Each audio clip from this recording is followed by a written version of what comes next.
काने के मन होल त आंख में गरल खुट्टी, एगो देहात में कहावत है। सरकार इनकी है, हुकूमत इनकी है, प्रशासन इनके हैं। अगर कोई अपराध कर रहा है तो उनको सलाखों के पीछे भेजे। इनसे कुछ संभलने वलने वाला है नहीं और पूरी तरह से ठिठुरा दूसरे पर फोड़ने का काम करते हैं। तो एक दिन में साहब 12-12 हत्याएं इस बिहार में हो रही। ये किस तरह का राज है? यह कैसा मंगल राज है? आज नरेंद्र मोदी की सरकार, भारतीय जनता पार्टी की सरकार में लगातार ये घटनाएं क्यों घट रही है? कहीं ना कहीं एक बड़ा रैकेट काम कर रहा है। इस प्रकार से मीडिया से पता चल रहा है, ऐसा लग रहा है कि पूरे हिंदुस्तान का मास्टरमाइंड गुजरात है और गुजरात में बैठा हुआ जो साइबर क्राइम वाले लोग हैं और पूरी तरह से इस तरह से धांधली कर रहे हैं। कल के मेरा भविष्य कैसा हो? कैसे डॉक्टर बनेंगे? क्या जो डॉक्टर बनेंगे वो फर्जी होंगे? फर्जी होंगे तो हमारे आम जनता का क्या हालात होगा?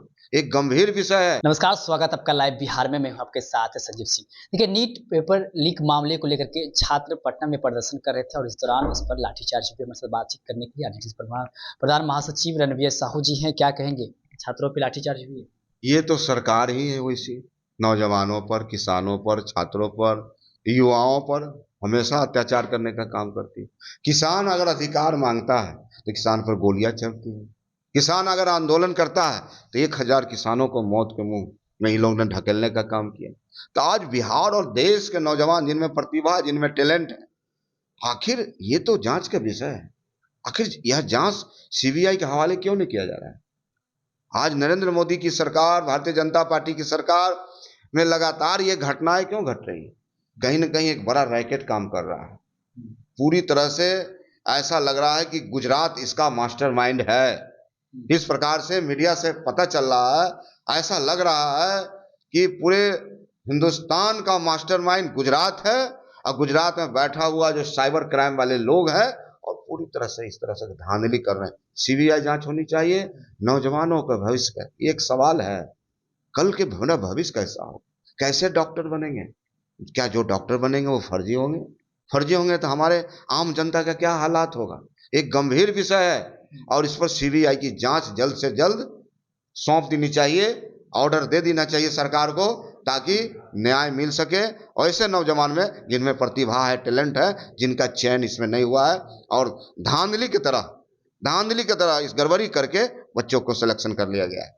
बिहार में बढ़ते अपराध को लेकर तेजस्वी यादव हमेशा आवाज उठा रहे हैं, लगातार लॉ एंड ऑर्डर पर सवाल खड़े कर रहे हैं। इसको लेकर के जेडीयू के मंत्री के है कि इनके जो स्वजातीय लोग हैं वही अपराध कर रहे हैं ज्यादातर।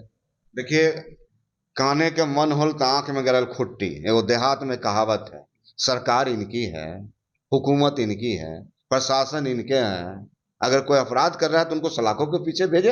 ये किनका ड्यूटी है? ये किनका काम है? किनका शासन है? तो ये बिहार की जनता समझ रही है, इनसे कुछ संभलने वलने वाला है नहीं और पूरी तरह से ठिठुरा दूसरे पर फोड़ने का काम करते हैं। वो लोग बोल रहे हैं कि जहाँ पे हम लोग को पता चलता है उस पर कार्रवाई हो रही है, और जो बीजेपी के एमएलसी हैं वो कह रहे हैं कि तेजस्वी यादव को अगर हर चीज़ की जानकारी है तो इनको पता होना चाहिए। ये कांड तो तेजस्वी यादव ही इसका मतलब करवा रहे हैं, इसलिए सब कुछ जानकारी इसको है कहाँ का कांड हो रहा है। देखिए, बीजेपी और भारतीय जनता पार्टी या जदयू के नेता गाल बजाने में बहुत एक्सपर्ट है, माहिर। अरे बिहार और देश की जनता ने आपको मैंडेट दिया है, करके दिखाइए, काम करके बताइए। और एक दिन में साहब 12-12 हत्याएं इस बिहार में हो रही। ये किस तरह का राज है? यह कैसा मंगल राज है? तो बिहार की जनता पूछ रही है आपसे। और निश्चित तौर पे ऐसे लोगों को तो जनता वक्त पर सबक सिखाती है। उपचुनाव आने वाला है रुपौली का, उसके बाद भी उपचुनाव आने वाला है, विधानसभा का चुनाव आने वाला है।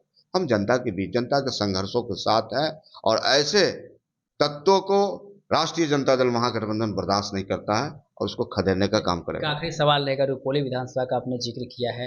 रुपौली विधानसभा उपचुनाव के लिए जेडीयू ने तो कलाधर मंडल का नाम घोषित कर दिया है, लेकिन आपके तरफ से अब कौन चेहरे होंगे? बीमा भारती जीडी छोड़ करके आप लोग के पास आई है और वो भी कह रही है कि हम या हमारे पति वहाँ से चुनाव लड़ेंगे, हमारे परिवार के लोग कोई लड़ेंगे चुनाव। तो ऐसे में क्या कहेंगे अगर आप लोग? देखिए, महागठबंधन एक परिवार है, एक बड़ा स्वरूप है। इसमें आइडियोलॉजी है और आइडियोलॉजी के साथ तमाम लोग एकजुट है। विचारधारा से हमारी पार्टी लैस है, कार्यकर्ता, नेताएं, तमाम नेताओं के पास एक विचारधारा है। हमें लगता है माननीय नेता तेजस्वी प्रसाद यादव जी, लालू जी शीर्ष नेता है महागठबंधन के। जल्द ही इस कयासों पर अटकलें जो चल रही हैं, दौर चल रहा है, ये सब खत्म हो कब तक जाएगा तय हो जाएगा कि जल्द। नामांकन प्रक्रिया शुरू? 1-2 दिन में निश्चित तौर पे यह कैश बाजार से खत्म हो जाएगी।